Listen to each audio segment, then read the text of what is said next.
12번째. 그 숫자를 본 순간 제 세계가 무너졌습니다. 2018년 12월 어느 추운 밤, 저는 북한군 병원 복도를 걷고 있었습니다. 위염으로 입원한 지 일주일째였죠. 그날따라 잠이 오지 않아 화장실에 다녀오는 길이었습니다. 그때 의사실 문이 살짝 열려 있었습니다. 불빛이 새어나오는 틈 사이로 책상 위에 놓인 서류 한 장이 보였습니다. 평소라면 그냥 지나쳤을 겁니다. 하지만 그 서류 맨 위에 적힌 붉은 글씨가 제 발을 멈추게 했습니다. 2차 생체 실험 대상자 명단. 심장이 쿵 내려앉았습니다. 손이 저절로 움직였습니다. 문을 조금만 더 밀었습니다. 복도 끝에서 순찰병의 발소리가 들렸지만 저는 그 종이에서 눈을 뗄 수 없었습니다. 1명, 2명, 3명. 이름들을 세어 내려갔습니다. 같은 병동에 있던 동료들이었습니다. 9번째 이름을 보는 순간 손이 떨렸습니다. 이틀 전까지 옆 침대에서 농담을 주고받던 청년이었습니다. 그런데 어제부터 그가 보이지 않았죠. 11번째, 12번째. 김, 철, 혁. 제 이름이었습니다. 숨이 막혔습니다. 눈앞이 하얘졌습니다. 복도가 빙글빙글 돌았습니다. 그 순간 깨달았습니다. 저는 환자가 아니었습니다. 저는 군인도 아니었습니다. 저는 그저 실험용 도구였습니다. 언제든 사용하고 버려질 수 있는. 발소리가 가까워졌습니다. 정신을 차리고 급히 병실로 돌아왔습니다. 그날 밤 저는 한숨도 자지 못했습니다. 천장을 바라보며 단 하나만 생각했습니다. 여기서 나가야 한다. 내일 당장. 그리고 이틀 후 저는 두만강을 건넜습니다. 이 영상이 궁금하시다면 구독과 좋아요 부탁드립니다. 여러분의 관심이 북한의 진실을 알리는 힘이 됩니다. 지금부터 제가 살아남은 이야기를 들려드리겠습니다. 제 이야기는 함경북도 청진에서 시작됩니다. 저는 2014년 19살의 나이로 인민군에 입대했습니다.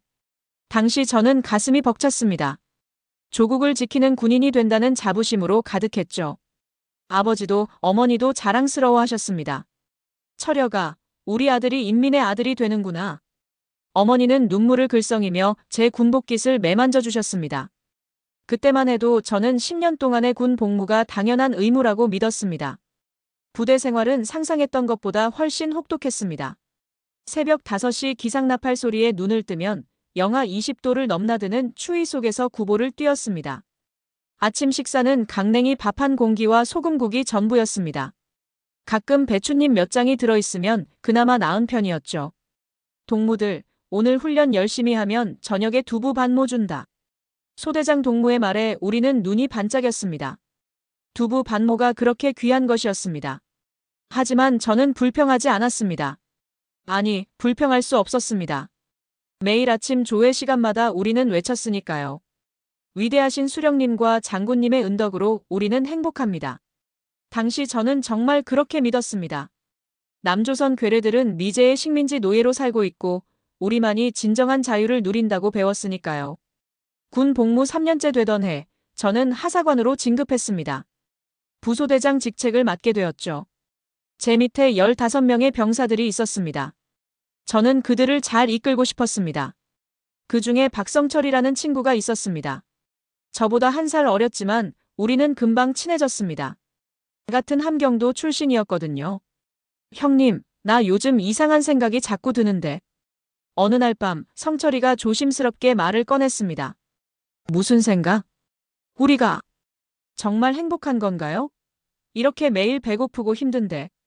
그 순간 저는 화들짝 놀라 주변을 살폈습니다. 야, 미쳤냐?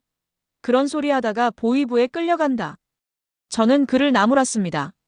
하지만 이상하게도 그날 밤 그의 말이 머릿속에서 맴돌았습니다. 우리가 정말 행복한 건가? 그 질문은 제 마음 깊은 곳에 작은 균열을 만들었습니다. 하지만 저는 애써 그 생각을 밀어냈습니다. 위험한 생각이었으니까요. 그로부터 1년 후, 저는 위험 진단을 받고 군 병원에 입원하게 됩니다. 그리고 그곳에서 제 인생을 완전히 바꿔놓을 진실과 마주하게 되죠. 2018년 11월, 저는 심한 복통으로 군 병원에 입원했습니다. 동무 위험이 심하네. 한 2주일 입원 치료 받아야겠어. 군의관은 무심하게 진단서를 작성했습니다. 저는 안도했습니다. 훈련에서 벗어나 좀 쉴 수 있겠다는 생각이었죠. 병원 6인실에는 5명의 환자가 더 있었습니다. 모두 같은 부대 군인들이었습니다. 그중 한 명이 바로 박성철이었습니다. 형님, 여기서 보네요. 성철이는 반가워했습니다. 그는 한 달 전부터 폐렴으로 입원 중이었습니다. 많이 나아졌냐? 네, 이제 다음 주면 퇴원한대요. 우리는 밤마다 작은 목소리로 이야기를 나눴습니다. 군대 이야기, 고향 이야기, 저녁 후 꿈 이야기. 그런데 사흘째 되던 날 밤 이상한 일이 벌어졌습니다. 새벽 2시쯤이었습니다. 복도에서 들것 굴러가는 소리에 잠이 깼습니다. 희미한 불빛 사이로 하얀 가운을 입은 사람들이 누군가를 옮기는 모습이 보였습니다. 다음 날 아침 옆 병실에 있던 리철수라는 병사가 보이지 않았습니다.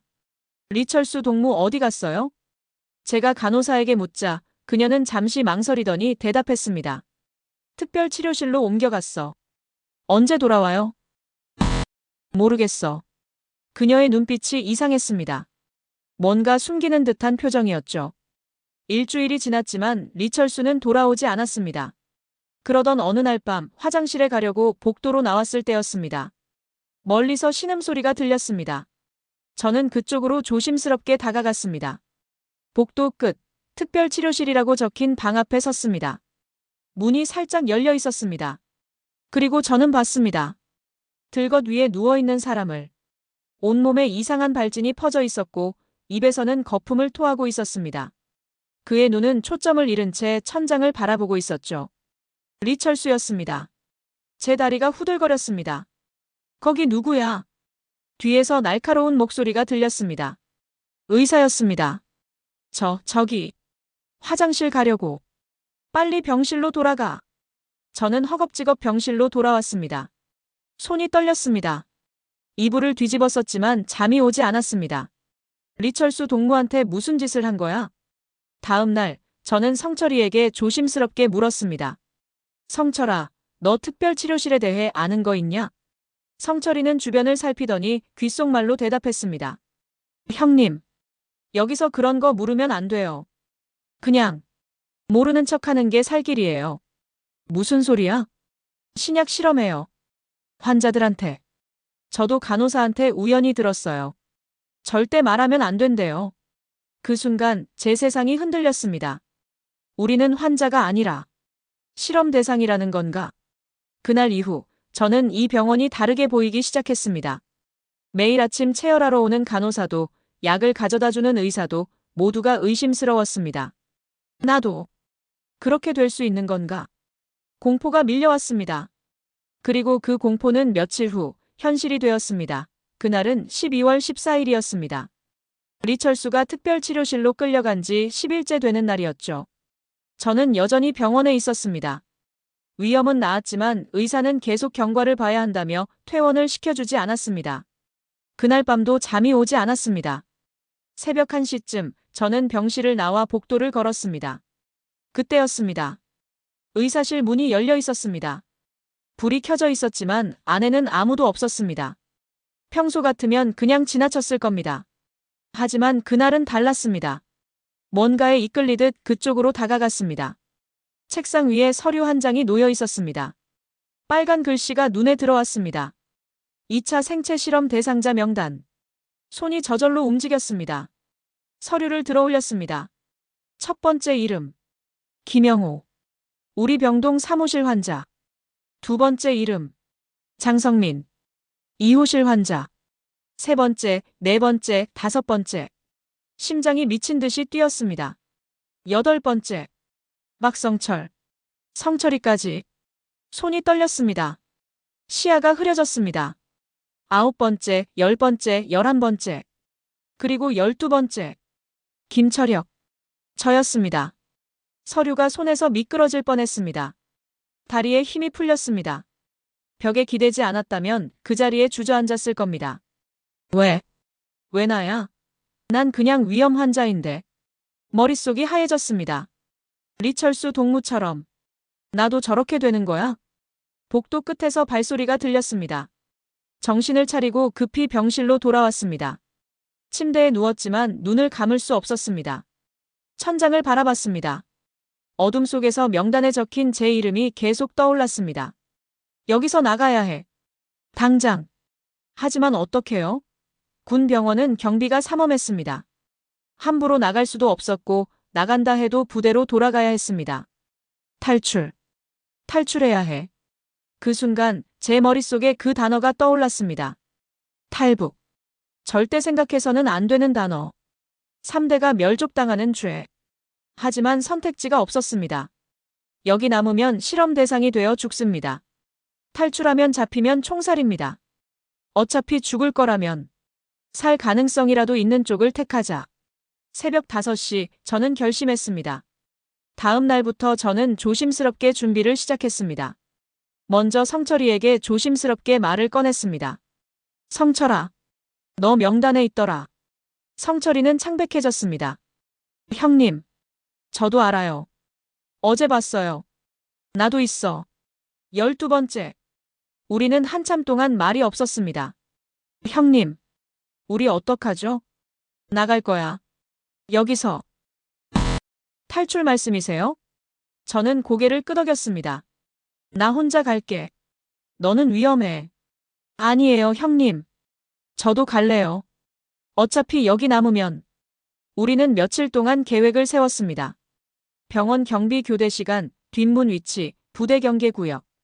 모든 것을 파악했습니다. 돈은 없었습니다. 하지만 성철이가 입원하면서 가져온 시계가 있었습니다. 이거라도 팔아서 브로커한테 줍시다. 중국에 친척이 있다는 다른 환자에게서 브로커 연락처를 어렵게 구했습니다.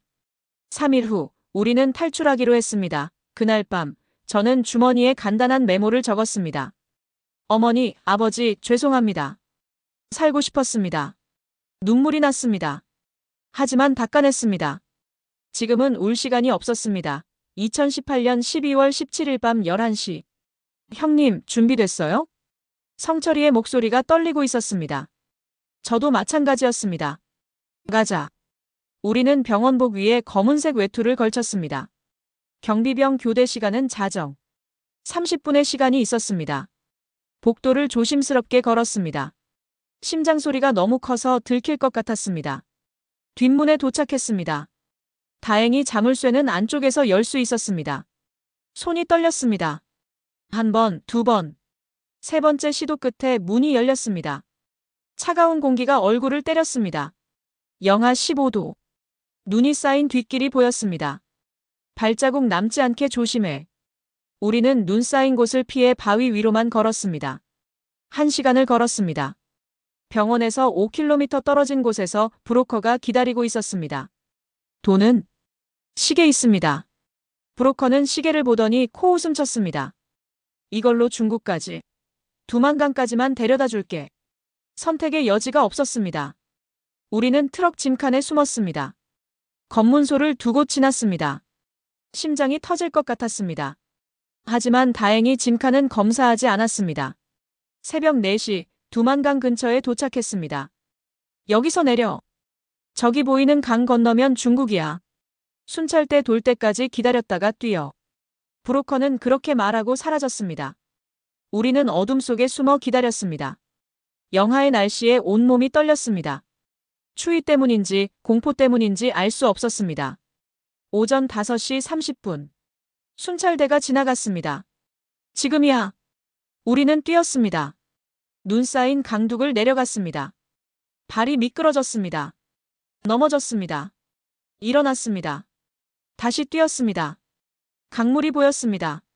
겨울이라 수위가 낮았습니다. 하지만 얼어붙은 강이었습니다. 조심해, 얼음 깨질 수 있어. 한 발씩 내디뎠습니다. 얼음이 삐걱거렸습니다. 심장이 멈출 것 같았습니다. 반쯤 왔을 때였습니다. 저기 누구냐?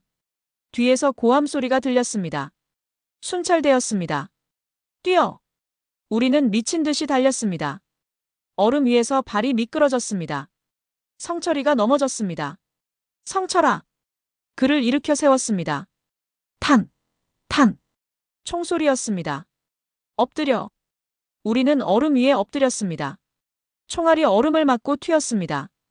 형님, 우리 죽는 거 아니에요? 아니야, 살아야 해. 다시 일어나 뛰었습니다. 중국 쪽 강둑이 점점 가까워졌습니다. 10m, 5m, 3m. 탕, 탕, 탕. 총소리가 계속 들렸습니다. 하지만 멈출 수 없었습니다. 드디어 강둑에 도착했습니다. 손으로 땅을 짚고 기어올랐습니다. 성철이도 뒤따라 올라왔습니다. 강 건너편에서 손전등 불빛이 보였습니다. 순찰대가 강을 건너오지는 못했습니다. 국경을 넘을 수는 없으니까요. 저 새끼들. 기어코 잡아서. 그들의 욕설이 들렸지만 이제 우리는 중국 땅에 있었습니다. 우리는 숲속으로 뛰어들었습니다. 한참을 달렸습니다. 더 이상 다리에 힘이 없을 때까지. 마침내 멈춰 섰을 때 성철이가 주저앉았습니다. 형님, 우리 살았어요. 살았어요.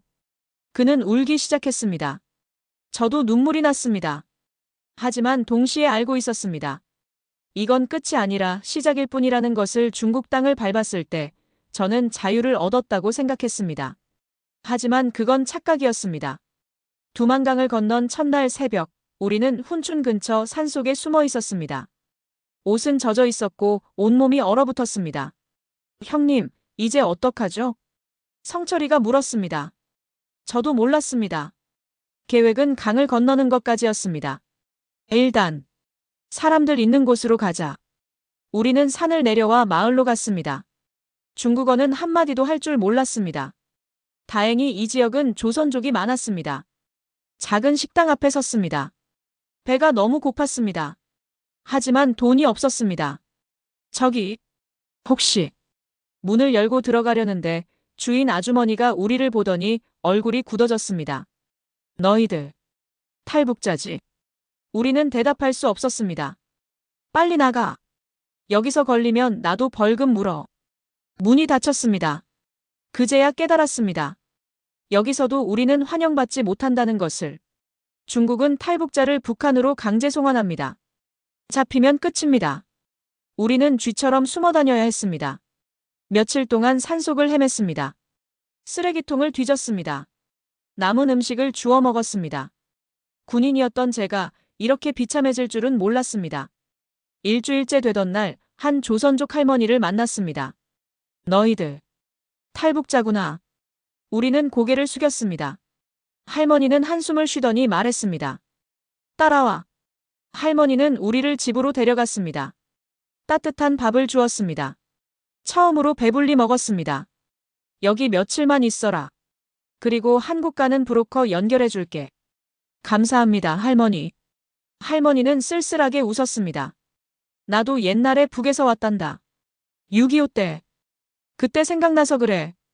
우리는 할머니 집 지하실에 숨어 지냈습니다. 낮에는 절대 밖에 나갈 수 없었습니다. 공안이 수시로 단속을 했으니까요. 한 달이 지났습니다. 어느 날 할머니가 브로커를 데려왔습니다. 한국까지 사람당 500만 원이야. 위안화로. 돈이 없는데요. 그럼 중국에서 일해서 갚아. 아니면 한국 가서 갚든지. 선택의 여지가 없었습니다. 알겠습니다. 브로커는 우리를 다른 마을로 옮겼습니다. 허름한 공장 기숙사였습니다. 거기에는 탈북자들이 10명 정도 더 있었습니다. 너희는 여기서 6개월 일해. 그럼 한국 보내줄게. 우리는 공장에서 하루 16시간씩 일했습니다. 임금은 브로커가 가져갔습니다. 신분이 없으니 항의할 수도 없었습니다. 성철이는 점점 말이 없어졌습니다. 형님, 우리 진짜 한국 갈 수 있을까요? 브로커가 거짓말하는 거 아닐까요? 갈 수 있어. 조금만 참자. 하지만 저도 확신할 수 없었습니다. 석 달째 되던 날 공장에 공안이 들이닥쳤습니다. 단속이다. 모두 나와. 우리는 뒷문으로 도망쳤습니다. 5명은 잡혔습니다. 그들은 북한으로 송환될 것입니다. 우리는 다시 도망자가 되었습니다. 브로커에게 연락했습니다. 이제는 못 기다려. 당장 한국으로 보내줘. 그럼 동남아 거쳐 가야 해. 더 위험하고 돈도 더 들어. 상관없어. 가자. 중국에서의 6개월은 지옥이었습니다. 자유를 찾아왔지만 여기서도 우리는 자유롭지 못했습니다.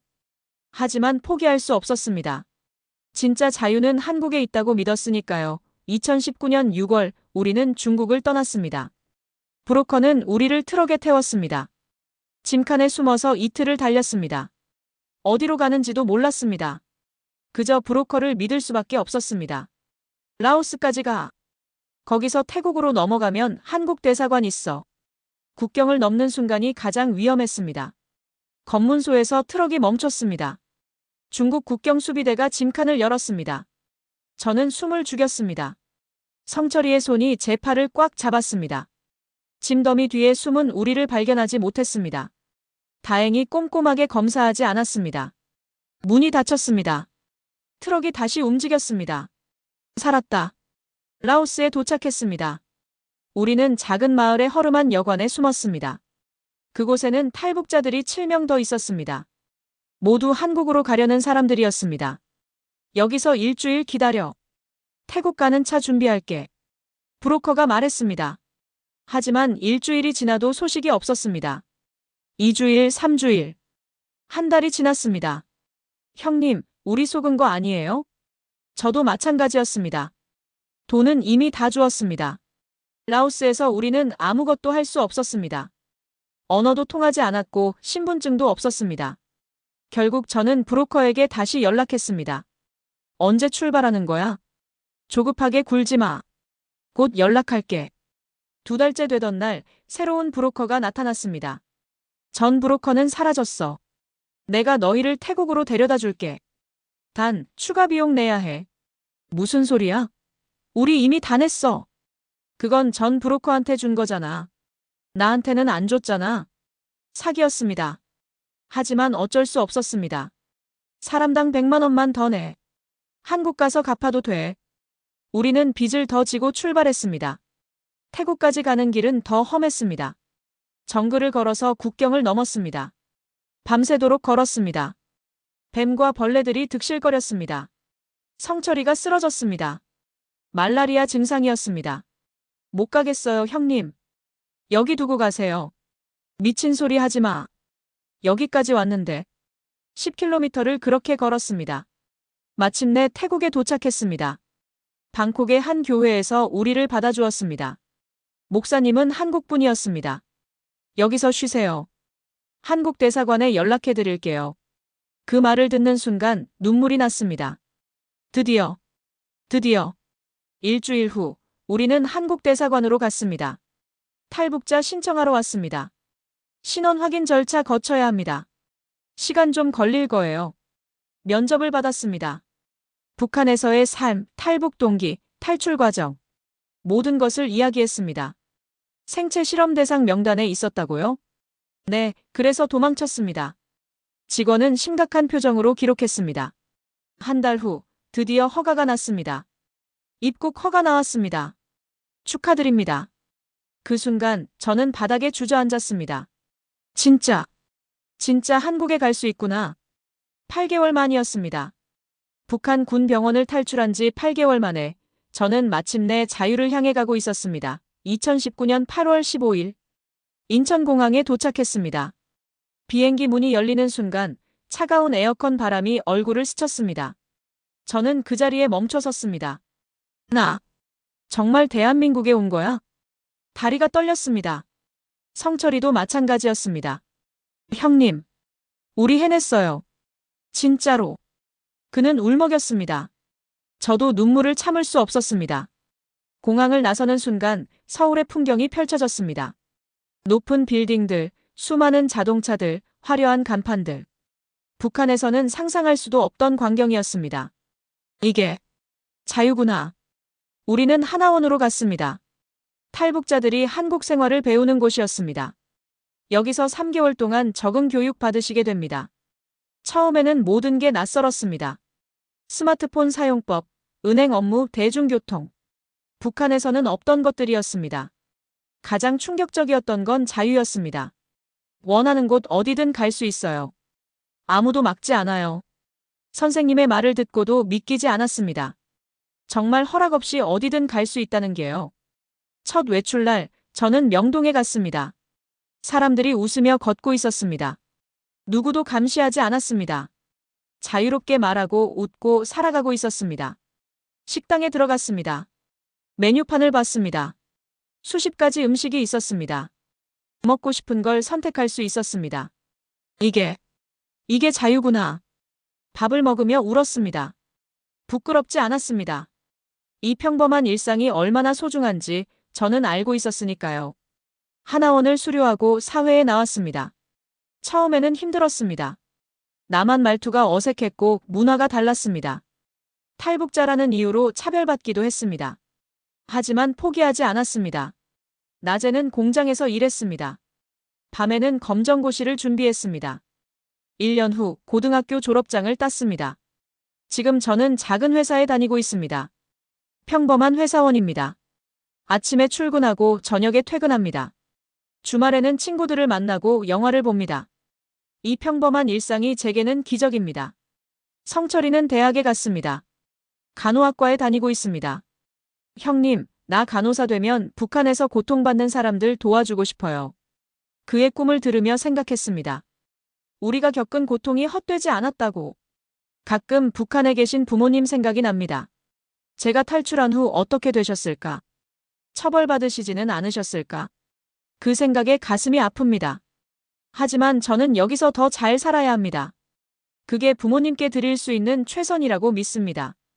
여러분께 말씀드리고 싶습니다. 자유는 공짜가 아닙니다. 누군가는 목숨을 걸고 얻어야 하는 것입니다. 여러분이 누리는 이 평범한 일상, 아침에 눈 떠서 하고 싶은 말을 하고, 먹고 싶은 걸 먹고, 가고 싶은 곳에 가는 이 자유. 절대 당연하게 여기지 마십시오. 북한에는 아직도 2,500만 명이 고통받고 있습니다. 제가 도망쳐 나온 그 군 병원에도 여전히 누군가는 실험 대상이 되고 있을 겁니다. 이 영상이 북한의 진실을 알리는 작은 목소리가 되길 바랍니다. 시청해주셔서 감사합니다. 여러분, 자유를 누리며 사십시오. 그리고 구독과 좋아요 눌러주신 모든 분들께 감사드립니다.